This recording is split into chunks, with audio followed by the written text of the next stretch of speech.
আসসালামু আলাইকুম, কেমন আছো? আশা করি সকলে অনেক ভালো আছে। আলহামদুলিল্লাহ আমিও ভালো আছি। এই তো আজকে সকালবেলা আমার বর এখন এসে চা চাইবে, কিন্তু চাটা পাবে না ও। ও প্রথম পাবে কালমেঘের পাতা, তেঁতু পাতা।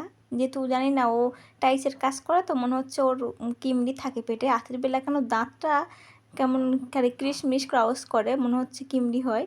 বুঝি না, জানি না। ওই মাও বললে, আমি সেটা শুনেও বললাম। ওইখানে আজকে দেবো তেঁতু পাতা, কালমেঘের পাতা। এটা কে চেনে কি জানি না, তাই কালমেঘের পাতা বলে আমাদের এখানে।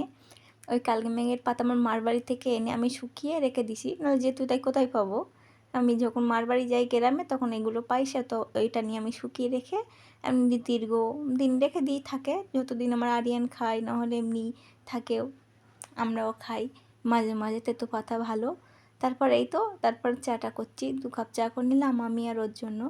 তারপর এই তো আমরা দুপুরবেলা আমাদের মাছ এনেছে। এই 3-4 দিন পাঙাশটাকে আমরা 3 জনে খেতে অনেক ভালোবাসি, আমার আরিয়ান, আমি, আমার বর। তার জন্য এই তো 3 দিনই বাজারে পাচ্ছিল না আমাদের এখানে। তারপরে এই তো আজকের পেয়েছে, আজকে নিয়ে এসে মা, ছেলে আর বাপ মিলে। তারপরে আমার আরিয়ানের এই তো পটি পেয়ে গেল, আমি এসছি। ভাই রে ভাই, ঘরের ওপরে একবার একটা গেট, নিচে একটা গেট, আমাদের বাড়ির পাশে পিছনে হচ্ছে।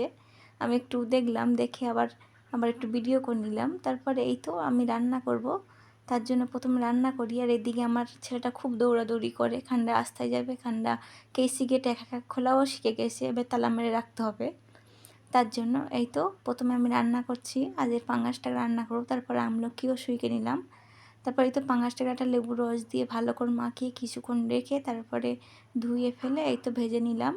নেওয়ার পরে কড়াইতে তেল দিয়ে একটু জিরা, শুকনো লঙ্কা ফোড়ন দিলাম, দিয়ে পেঁয়াজ দিয়ে দিচ্ছি ভালো মতন ভেজে নিয়ে। আর এই তো পেঁয়াজ ভাজাটা হয়ে গেছে, তারপর টমেটোটা একটু ভেজে নিলাম।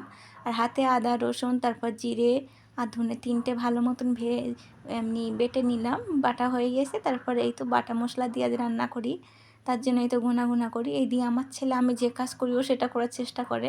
এদের ছুরি নিয়ে ও করছে, কাটাকাটি করে। আর এইদিকে এই তো আমি মাছটা কষে নিচ্ছি, তার জন্যে জিরে, ধনে এগুলো দিয়ে দিলাম। তারপর একটু হলুদের গুঁড়া, নুন, তারপর মরিচের গুঁড়া দেওয়ার পরে এই তো ভালো মতন কষে নিলাম। নেওয়ার পরে এই তো একটু মটরশুঁটি, কাঁচা লঙ্কা ছিল, সেটাও দিয়ে খুব সুন্দর মতন ঝোল, গরম পানি দিয়ে আবার ঝোলটা দিয়ে দিলাম। দেওয়ার পরে মাছটা এমনি নাড়া দিইনি, কিন্তু কড়াইটা ধরে 2 পাশটা নাড়া দিলাম, দিয়ে